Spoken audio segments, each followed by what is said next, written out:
The snow was falling in wide, deliberate flakes, each one landing like a soft punctuation mark on the long paved driveway. Arvada in December had a way of looking rehearsed, as if every snowfall had been meticulously planned by a director obsessed with symmetry. The Matthews house glowed warm behind frosted windows, a perfect colonial facade, pine wreaths on every window, ribbons tied with the precision of someone who hadn't missed a detail in 30 years. Inside my car, I could see my reflection in the dark windshield. My lipstick was too red, my eyes a touch too uncertain. I adjusted my hair in the rearview mirror, inhaling, exhaling, whispering the script I'd rehearsed for a week. Just tell them about the promotion. You worked for this? Creative director at 31. They can't brush that off. The trunk was full of carefully wrapped gifts, each ribbon matched to the recipient's favorite color. Each tag handwritten in looping script that pretended confidence. Hidden beneath them was a small velvet box that felt heavier than any present I'd ever bought. Daniel's ring. The one I'd chosen on an installment plan I couldn't afford because believing in love, it seemed, was still an indulgence worth paying interest on. I stepped out into the snow, boots crunching on the immaculate path lined with lights. Before I reached the porch, the door opened. "Holly, you made it." Dad's smile was genuine, though distracted his eyes darted somewhere over my shoulder, toward the chaos that was always brewing in Mom's kitchen. He hugged me quickly, smelling of Old Spice and pine needles. For a heartbeat, I was 10 again, hoping he'd hold on longer. But he didn't. Single quotes T. Mom appeared right on cue, like stage direction fulfilled. Her eyes flicked over me from head to toe on appraisal, disguised as affection. "That green dress washes you out, dear," she said instead of "Merry Christmas." "You should have worn the navy one I got you for your birthday." The familiar sting pricked behind my ribs. "Merry Christmas to you too, Mom." Inside, the living room shimmered with nostalgia and tension. The same ornaments, the same ceramic village glowing on the mantel, the same static sense of polite suffocation.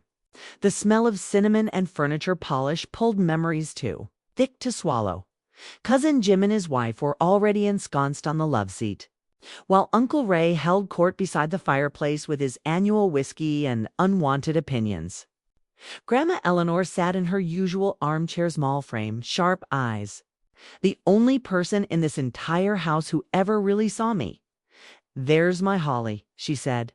Smiling, hand reaching out, I started toward her, but didn't make it. Ethan blocked my path mid-stride. Of course he did. Just back from another victorious year as the family's golden boy, he was already in mid-speech. "Just locked financing for the North Office expansion," he announced loudly. "Orthopedic surgery is about to be the most profitable specialty in Colorado." No greeting. No "hi, sis." Just numbers and self-praise. Then came Chloe, his equally polished other half appearing beside him. All perfect hair and practiced grin. And speaking of profitable, she beamed. "The firm made me senior associate last month." She plucked shiny new business cards from her designer clutch, handing them out like communion wafers. "Youngest female senior associate in Bergman and Walsh history." The room murmured approval. I placed my gift, a handmade scrapbook filled with photos and captions, onto the coffee table. Hours of cutting, gluing, labeling. Fragile proof that memory could be crafted by hand if love was careful enough. Mom glanced down at it briefly, then slid it aside to make space for Ethan's medical journal. The gesture landed harder than I expected. From her corner, Grandma Eleanor caught my eye, offered the smallest shake of her head. I swallowed hard. The past started crowding in 10-year-old me, holding a B+ report card while Mom cooed over Ethan's straight A's. High school graduation, her whisper drowning out my applause. Ethan just got into med school. College, my degree in marketing dismissed as temporary. The years had rolled out like identical seasons, a growing list of excuses to give, checks to sign, amounts to cover. The quiet trap disguised as duty. I blinked back to the present as Dad carved the turkey, steady, sharp, physician shore movements, carving perfect slices even as the table hummed with faint competition. Laughter, stories, ego, repetition. When the noise lulled and wine burned low in my glass, I found myself standing at the edge of a decision that had been building quietly for years. Daniel and I are engaged. The words came soft but clear. For a heartbeat, no one moved. Then Grandma's gentle clapping broke the silence, warm, sincere. A melody of pure pride. Mom's glass touched the table with a sharp clink. "Well," she said finally, voice cool as the silverware, "I suppose someone had to take you." A tiny pause, a pin drop quiet. "You're the most useless child we have." Something inside me snapped, but not in anger. In finality, I waited for tears that didn't come. Instead, stillness, the strange calm that follows a lifetime storm. When you finally walk into the middle of it, my fingers reached for the phone on the table. The small screen lit up blue, its glow spilling across the china. I scrolled. "Let me show you something," I said evenly. "You'll find it interesting." No one spoke. December 3rd, $1,150 to Matthews Leasing. Lifted my eyes. "That's for your Lexus, right, Mom?" Margaret's face stiffened. November 15th, $2,750. It says out-of-network medical deductible. "That was your surgery." Dad, he lowered the knife mid-slice. October 2nd, $3,200. Bar exam prep premium package. I smiled faintly at Chloe. Guess hard work really does pay off. And finally, August 24th, $4,500. Student loan debt consolidation. Ethan, you remember, don't you? A faint ripple of discomfort moved through the table. 3 years, $42,000. And not one repayment. "Families help each other," Mom said quickly, color rising in her cheeks. "No," I corrected softly. "Families support each other. Help was never the deal here." Chloe's voice cut sharp. "Nobody forced you. You chose to." A laugh escaped, mellow, bitter, almost musical. "You're absolutely right. Nobody held a gun to my head. Just shame, guilt, and the constant dangling hope of being finally finalian." Dad blinked, confusion shadowing regret. Mom's fury morphed into something meaner, older, and entirely predictable. "How dare you humiliate us at Christmas dinner?" "What I've done," I said, voice rising now but controlled, "is pay for nearly every crisis this family's had while being told my career wasn't real, my choices weren't smart, and my life wasn't meaningful." I felt Grandma's hand rest over, mine warm, steady. Encouragement in its purest form. Mom's retort faltered halfway out of her throat. I kept going. "Oh, and before I forget my engagement ring," I lifted it slightly, the small stone catching the chandelier's light. "Installment plan. Because every time I started saving for something joyful, one of you needed rescuing." The silence thickened to suffocation. "I wanted to be seen," I said finally, and this time my voice turned quiet. "Not as a bank account, not as a backup plan. Just as your daughter." No one answered. The only sound was Grandpa's old clock ticking from the mantel, like it was counting down to a new century. I clicked the banking app shut. The screen went dark. "The Bank of Holly," I said. Sliding the phone into my purse, is officially closed. A stunned beat. Then from the head of the table came a whisper, almost too soft to hear Grandma Eleanor's voice, carrying more power than any of them had ever dared. Finally, her smile, small, proud, defiant, found me and steadied me. I rose. No theatrics. No slammed doors. Just the sound of my chair sliding against hardwood and the whisper of independence settling over my shoulders like a warm coat. They watched as I gathered my purse, straightened my dress, and walked through the house of perfectly decorated ghosts. At the door, I glanced once at the wreath, its flawless bow, the reflection of golden light that had never quite reached me. The snow kissed my hair as I stepped outside. The air was sharp and honest out behind me. The muffled chaos resumed, voices overlapping. The pattern rushing to rebuild itself around the space I'd just carved out. But it no longer concerned me. My boots left a precise trail toward my car, footsteps marking an exit from the roles I've been cast in since childhood. By the time I reached the driver's seat, warmth bloomed in my chest. Not relief exactly, but the clean ache of beginning again, for the first time in 31 winters. I wasn't trying to prove anything. The porch light glowed behind me. Somewhere inside, Grandma's laughter rose, light and rebellious. I put the car in gear, the snow swirling up around the headlights, and whispered to myself with a smile, "Merry Christmas. Holly, you finally made it home." The snow falls steadily now, covering the driveway in a fresh white blanket that my footprints disturb as I walk toward my car. Footsteps crunch behind me. Dad follows his cardigan, insufficient against the December cold. "Holly, wait." His breath forms clouds in the frigid air. Through the front window, I see Grandma Eleanor's firm grip on Mom's arm, preventing her from following. Inside, family members remain frozen in tableau around the abandoned turkey. My phone buzzes with a text notification. "Cousin Laura, call me tomorrow. I saw everything." "I'll talk to you later, Dad," I say, unlocking my car door. Not tonight. The drive home feels strangely peaceful. No tears blurring my vision as I navigate the familiar streets. For the first time in years, I've stood my ground. The sensation is foreign, almost uncomfortable in its newness. Daniel waits in our apartment, understanding etched across his face before I even speak. A bottle of wine breathes on the counter, 2 glasses ready. "Your mom called," he says, taking my coat 3 times. I didn't answer. I pull out my phone, switch off notifications with a decisive swipe.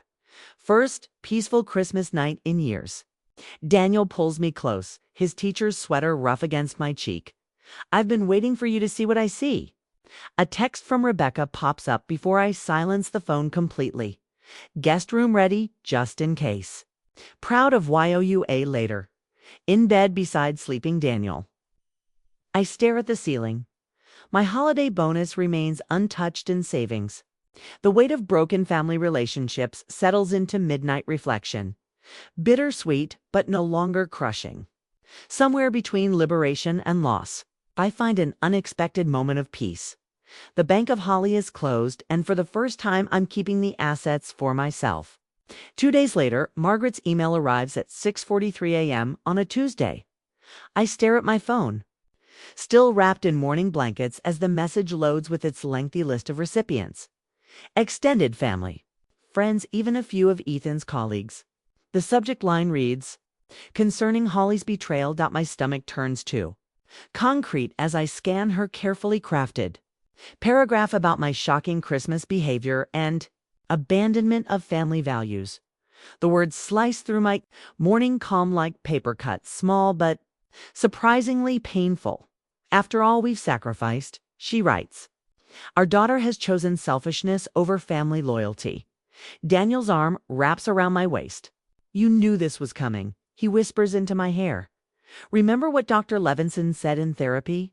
Their reaction isn't your responsibility." The phone buzzes again. Chloe this time, her name flashing on my screen like a warning light. "Holly, how could you?"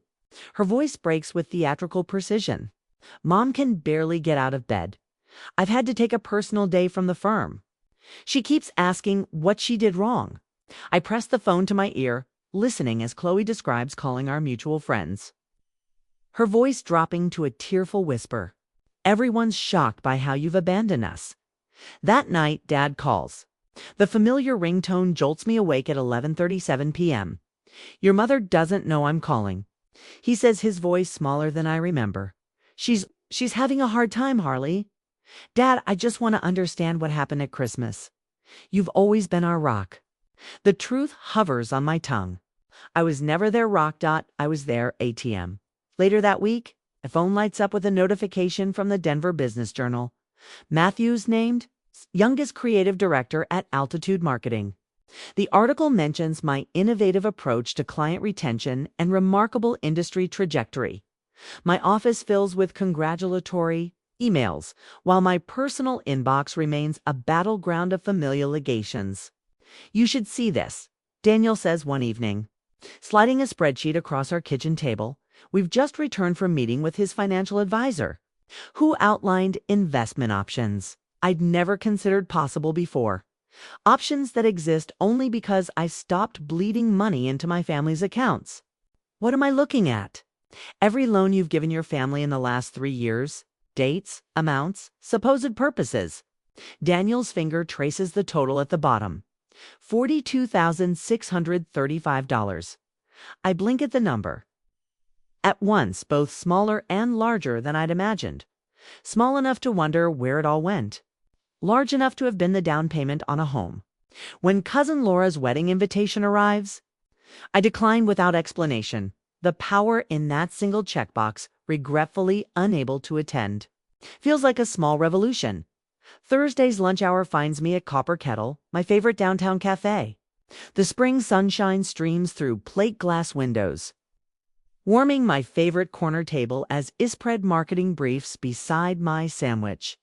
My phone sits face down, a newly established boundary. The cafe door swings open, bell chiming softly. I don't look up until I sense someone hovering at my table. Mom stands there, Chloe half a step behind. Mom's eyes are rimmed red, her makeup carefully applied to enhance the appearance of exhaustion. Chloe clutches her designer handbag like a shield. "Holly," Mom says, her voice pitched just loud enough to turn heads. "We need to talk." My throat tightens. The cafe, my sanctuary, my lunch break escape suddenly feels like a trap. They've chosen a public setting deliberately, knowing I can't escape without creating a scene. Mom slides into the chair opposite mine without waiting for an invitation. Chloe hovers, then sits. The briefs between us become an inadequate barrier. "How could you do this to your family?" Mom's voice breaks, the tears appearing on cue. "After everything we've done for you, ... Dad's knee is getting worse." Chloe adds, leaning forward, "The doctor says he needs another procedure. Is that what you want? For him to suffer because you're being selfish." I lift my coffee cup, taking a slow, deliberate sip. The warm liquid steadies me as I set the mug down with a soft click against the table. "I love you both," I say, surprising myself with the steadiness in my voice. "But love doesn't require sacrifice." Mom's eyes widen. This isn't the script she expected. "Dad's health isn't dependent on my bank account," I continue. "And we both know his insurance covers 80% of any procedure." "You don't understand," Mom begins, but I cut her off with a raised hand. "I understand perfectly. You're not here because you miss me. You're here because you miss my money." The cafe manager approaches, concern etched across her face. "Everything okay here, Miss Matthews? Your usual table is always reserved for you." "Everything." I nod, grateful for the interruption and the unexpected ally. "Everything's fine, Vera. My mother and sister were just leaving." Mom's mouth opens in shock. This isn't how our confrontations normally end, with me still seated, composed while she's dismissed. I reach for my wallet, counting out bills for 3 coffees, and place them deliberately on the table between us. "This is the last bill I'll pay for you," I say quietly. As they leave, I notice Rebecca at a corner table, her phone positioned to capture the entire exchange. She gives me a thumbs up before returning to her laptop. That evening, my office implements visitor screening protocols after I explain the incident to Miss Supervisor. "Family drama shouldn't impact our workflow," she says, matter-of-factly updating the front desk's security list. The weekly lunches with Grandma Eleanor become my sanctuary. "I've waited 30 years to see you stand up for yourself," she tells me, buttering your roll with precise movements. "Your grandfather would be proud." Daniel's colleagues from school send encouraging texts after hearing about the coffee shop confrontation. Cousin Laura calls with her own stories of family financial pressure, confessing she's been on the receiving end of similar demands. The knock at my apartment door comes unexpectedly on a Tuesday evening.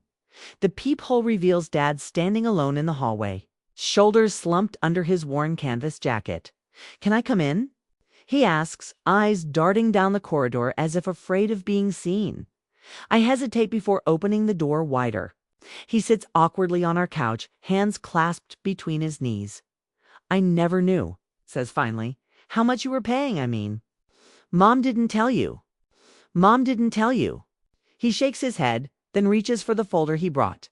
I found your spreadsheets, the ones you left at Christmas. He opens it, revealing organized columns of numbers. She told me these were just small birthday gifts you'd given us. I sit beside him, turning pages to show the real amounts. His face crumples as he sees the total. I'm going back to work, he says suddenly. Full-time engineering again. Peterson's firm has an opening. Dad, you don't have to, I do. His eyes fill with tears as he takes my hand. I failed you as a father, Holly. I let this happen. Later that week, I started a journal dedicated to family interactions. Each call, text, and confrontation documented with clinical precision. Financial records organized by month and purpose, text messages backed up to secure cloud storage. I create an email folder labeled Family. Boundaries and file away every message from Moment Chloe. The very act of organization feels like reclaiming power. Our wedding planning proceeds without the financial strain I'd expected. The venue deposit clears without emptying my account.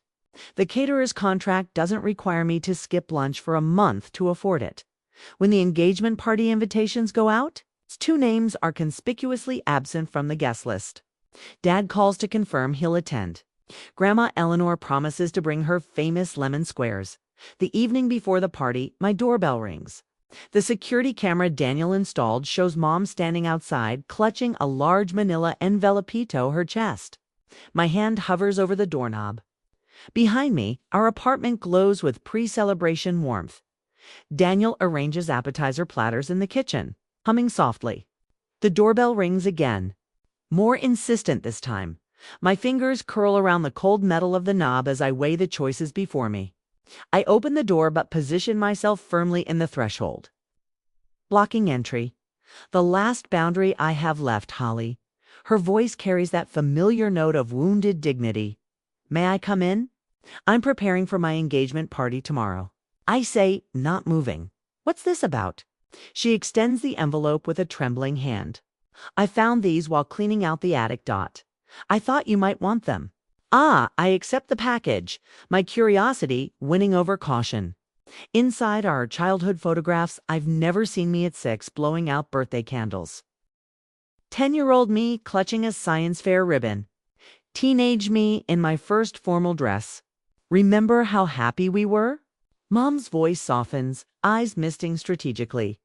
Before all this unpleasantness, I thumbed through the photos, feeling that old familiar pull. That hunger for proof that I belonged. The family is falling apart. Holly, her hand reaches for my arm but stops short when I step back. Your father is devastated. Ethan barely speaks to us. Chloe cries herself to sleep. I say nothing. Which unsettles her more than any response.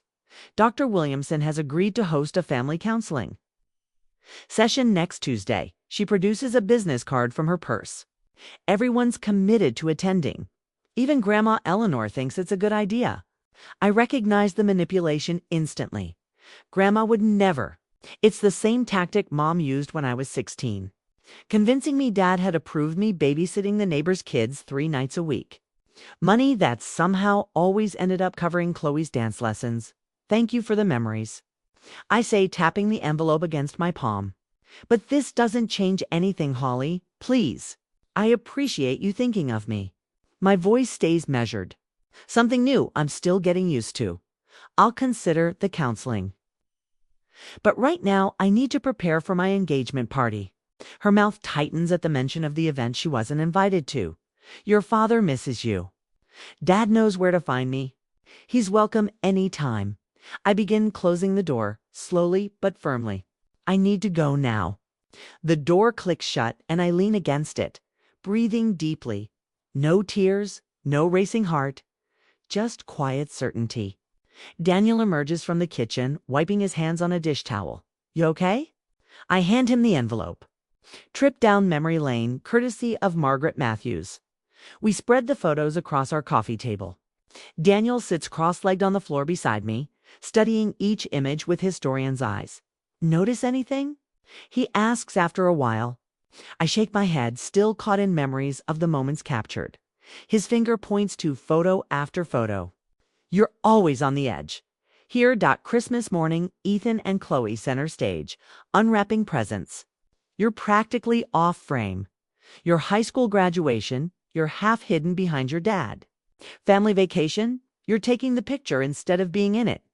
I stare at the evidence arranged before me, its patterns emerging like constellations. And this one, Daniel taps a photo of me at 16, standing beside Mrs. Peterson's twins. Isn't this when you started babysitting? 3 nights a week, $20 per night. The memory crystallizes. Mom said they needed help at the time, which became Chloe's dance competition fees. Daniel's voice holds no judgment, just quiet observation, which became your parents' anniversary trip, which became the Bank of Holly. I gather the photos, seeing them now for what they truly are, not treasured memory as bought, evidence of systematic exclusion. I reach for my laptop. I'm starting a new album, one that begins with our engagement. Daniel kisses my forehead. Perfect first entry. The engagement party transforms our small backyard the next evening. String lights crisscross above patio. Furniture borrowed from Rebecca's parents. Colleagues from the marketing firm mingle with Daniel's teacher friends. Champagne flutes catching golden sunset light. I'm helping Grandma, Eleanor, to a chair when a ripple of tension sweeps through the gathering. Chloe stands at the garden gate, Ethan hovering uncomfortably behind her. Family should be invited to engagement celebrations. She announces loudly, striding into the yard like she's entering a courtroom. Conversations pause. Glasses freeze mid-sip. All eyes track the unfolding drama. Daniel's hand finds the small of my back, steady and warm. I've got this if you need me to. I shake my head. I'm good. Chloe reaches us just as Dad appears through the garden gate, looking both embarrassed and determined. What are you doing here? I ask quietly. We're still your family, Chloe says, voice rising. You can't just cut us out because ... This isn't the place, Dad murmurs. But she ignores him. Rebecca moves protectively toward me, champagne bottle poised like a weapon. Daniel's father taps his glass for a toast. Unaware of the brewing storm. To Holly and Daniel, 2 extraordinary teachers. One of history and one of boundaries. Quiet laughter ripples through the gathering. Family should come first. Chloe interrupts, tears brimming. Before careers, before fiancés, before... This is about Holly's future. Grandma Eleanor's voice cuts through the tension like a knife through butter. Which is exactly what family should celebrate. Not sabotage a miso. The brutal simplicity of her words silences everyone. My colleagues exchange glances, witnessing firsthand what I've tried to explain in break-room conversations. Thomas Chloe appeals to our father. Tell her this isn't right. Tell her we're leaving. Dad looks at me, really looks at me, perhaps for the first time in years. Then he sets his glass on a nearby table and straightens his shoulders. I'm staying, he says quietly. Chloe's face crumples. She spins on her heel and storms out, mascara tracking down her cheeks. Ethan remains frozen in place, his expression unreadable. The party gradually resumes, though now peppered with whispers. Mom's absence becomes a topic of speculation that I neither confirm nor deny. Later, as dusk deepens into night, Ethan approaches me by the dessert table. Could we talk? He asks, hands jammed in his pockets. We move to a quiet corner of the yard. He pulls an envelope from his jacket and hands it to me. I never realized what was happening, he says, voice low. Not until Dad showed me your spreadsheet. Inside the envelope is a check for the exact amount I paid toward his student loans, plus interest. I'm also taking over Dad's medical bills going forward, he continues, starting with the physical therapy for his knee. I study my brother's face, searching for the competitive edge that defined our childhood interactions. It's absent, replaced by something that looks remarkably like shame. Why now? I ask because I saw what it cost you. His eyes meet mine, and because for the first time I saw what it cost Dad to let it happen. We talk for 20 minutes, our first genuine conversation in years. That night, Dad texts that Chloe called him in tears. The next morning, Ethan emails that he's refused to support Mom's version of events, Wench called demanding he take sides. 3 cousins and an aunt reach out directly to me instead of filtering through. Mom.Dad mentions he's starting financial counseling. And in a final irony, that would be funny if it weren't so sad. Rebecca reports from her mother's bridge club that Margaret Matthews has stopped attending social gatherings. Claiming illness when the real ailment is the shifting of support systems, she Ansa controlled with absolute authority. The photos Mom brought sit in a new album now, labeled The Past. But they're contextualized with my spreadsheets, my documentation, my truth. Beside it sits a thicker album labeled The Future, beginning with pictures from an engagement party where I stand firmly in the center of every frame. Weeks later, the wedding invitation sits on my desk, cream-colored cardstock with golden lettering. No mention of the mother of the bride. 6 weeks of planning without Margaret's input, and I've never felt more at peace with a decision. My phone vibrates again. The 3rd time in an hour. Holly, please call. My blood pressure is through the roof. Mom's text glows on the screen, a familiar manipulation that once would have sent Marishan to her side. I set the phone face down and return to my seating chart. Daniel appears in the doorway, his face tight with concern. Your dad called? Says your mom's really struggling with being excluded. She's not excluded, I remind him, tapping my pen against the chart. She's just not in charge. I know, but ... but what? I look up, meeting his worried eyes. Your dad says this might be her last chance to make memories with you. As your mother. The old guilt rises like floodwater, threatening to drown my resolve. I close my eyes. Counting backward from 10 a technique, my therapist suggested. She's 58. And perfectly healthy except when she needs leverage. I say finally, this is exactly what she did before my graduation, my promotion party, and every importantment of my life. Daniel nods, understanding dawning in his eyes. He's caught between supporting me and the natural desire for peace, just as Dad has been for 30 years. Later that evening, Daniel's mother calls, her voice uncharacteristically hesitant. Holly, dear, I ran into your mother today at Williams-Sonoma. My stomach tightens. Let me guess. A completely accidental meeting. She was quite upset. Said she's being excluded from her only daughter's wedding. A pause. Is everything all right between you two? I explain as simply as I can, omitting the financial details but emphasizing the boundaries I've established. By the time we hang up, she sounds uncertain but supportive. Daniel watches me from across the kitchen. She got to my parents. That's just the beginning, I say, surprising myself with how calm I feel. Chloe texted earlier. 3 photographers suddenly can't make our date, despite signed contracts. He frowns. That's not a coincidence. No, I agree. It's war. The next morning brings worse news. Our venue coordinator calls, apologetic but firm. There's been a catastrophic plumbing issue at the hall. We have to cancel all events for the next 3 months. Officially, we've lost our venue.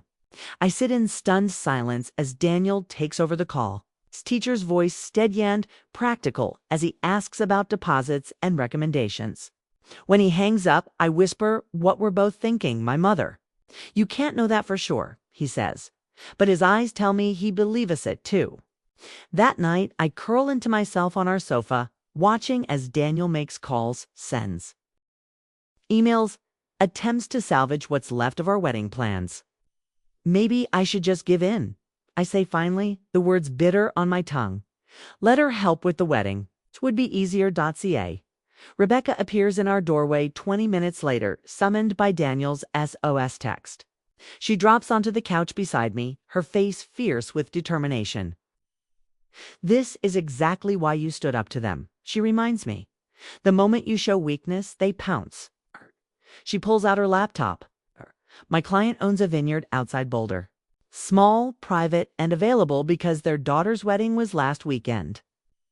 3 days later, we stood on a hillside overlooking rows of grapevines. The sun bathes everything in golden light. And a small stone building with a red roof nestles against the hillside. It's perfect, I whisper. And for the first time in weeks, the tightness in my chest eases. My marketing colleagues rally around me, their industry connections securing last-minute vendors. I spend one entire evening addressing invitations by hand, each one carefully selected. When I reach the envelopes for Mom and Chloe, I include a note card that took me hours to compose. I would welcome your presence at our wedding under these conditions. Respect my boundaries, 'cause no drama, attempt no control. These terms are non-negotiable. With love, Holly. The wedding day arrives, wrapped in sunshine. Dad walks me down the aisle, his steps steadier than they've been in years. His engineering job has returned color to his face and confidence to his posture. Grandma Eleanor sits in the front row, occupying the space traditionally reserved for the mother-of the bride. Mom and Chloe sit 3 rows back, both wearing expressions of careful neutrality. Daniel's parents embrace me with genuine warmth before the ceremony, his mother whispering, "We're so proud to welcome you to our family." I don't cry until Daniel reads his vows, his voice steady as he promises to stand beside me through whatever comes. "Your strength has taught me what real love looks like," he says, and I believe him. At the reception, I've placed my career award from last month's industry dinner on Asmel's table, near the guest book. Beside it, tucked into our wedding album, is the spreadsheet summarizing the financial history between my family and me. A record, not a weapon.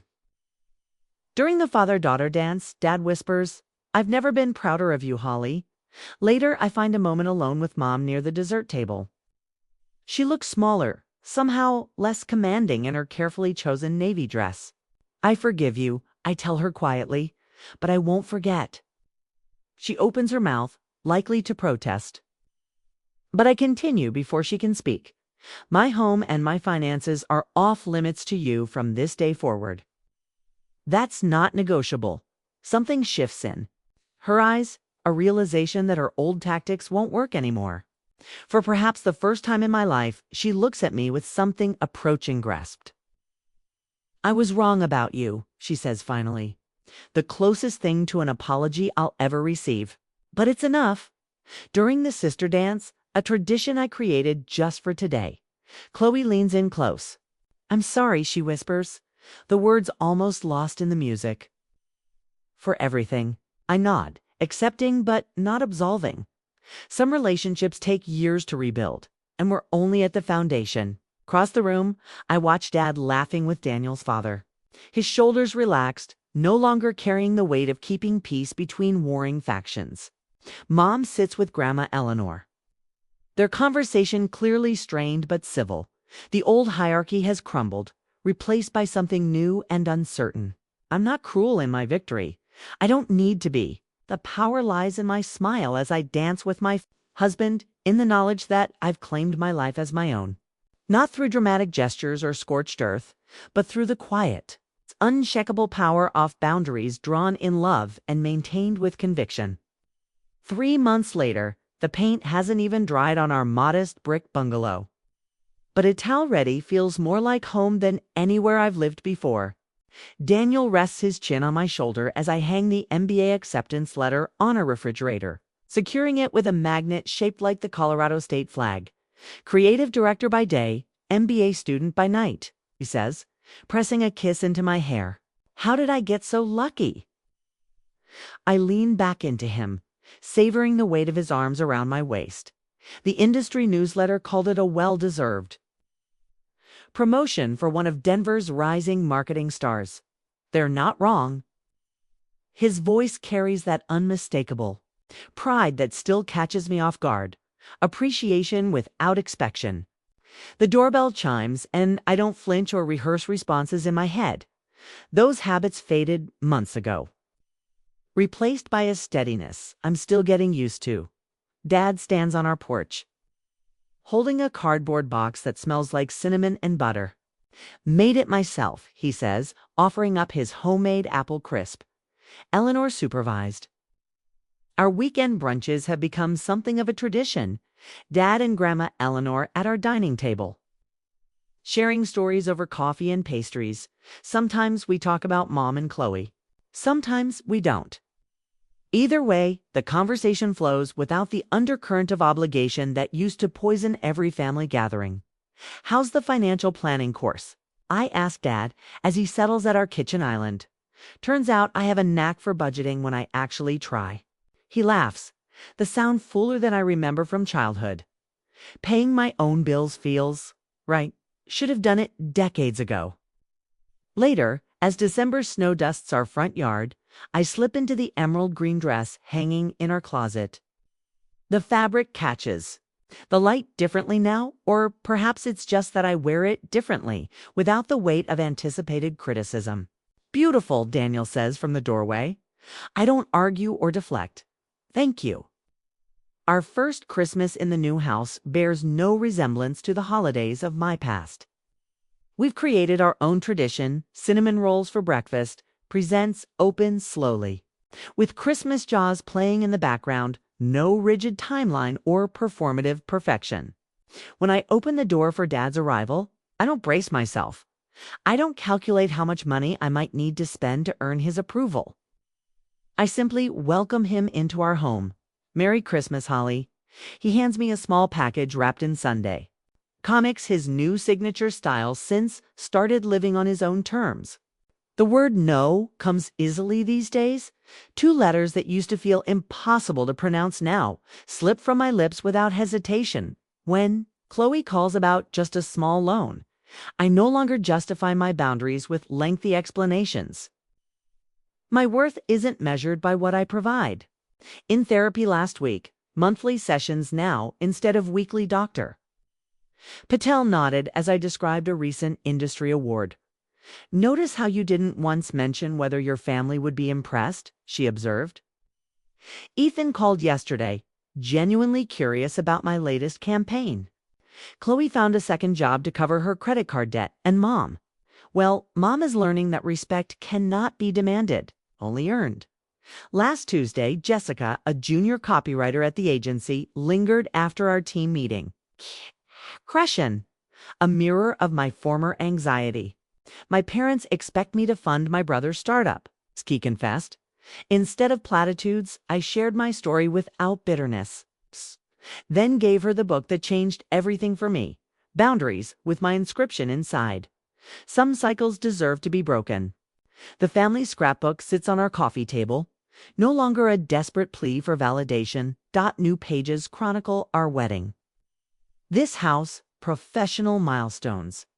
The final photo shows Dad, Grandma Eleanor, and me at Thanksgiving, genuine smiles replacing stiff poses. The remaining pages wait empty, labeled simply, "Future Memories." When the invitation to Christmas Eve dinner went out to Mom, it came with clear conditions: respect, authenticity, boundaries. Her careful navigation of this new terrain, asking before, offering advice, acknowledging Daniel's Scantrabins, thanking us for hosting reveals a fragile truce worth nurturing. In our family photo, everyone stands in their proper place. But now, that place is earned through love, not obligation. The bank of holly closed permanently, and in its place, something more valuable emerged. Life, measured by joy instead of usefulness.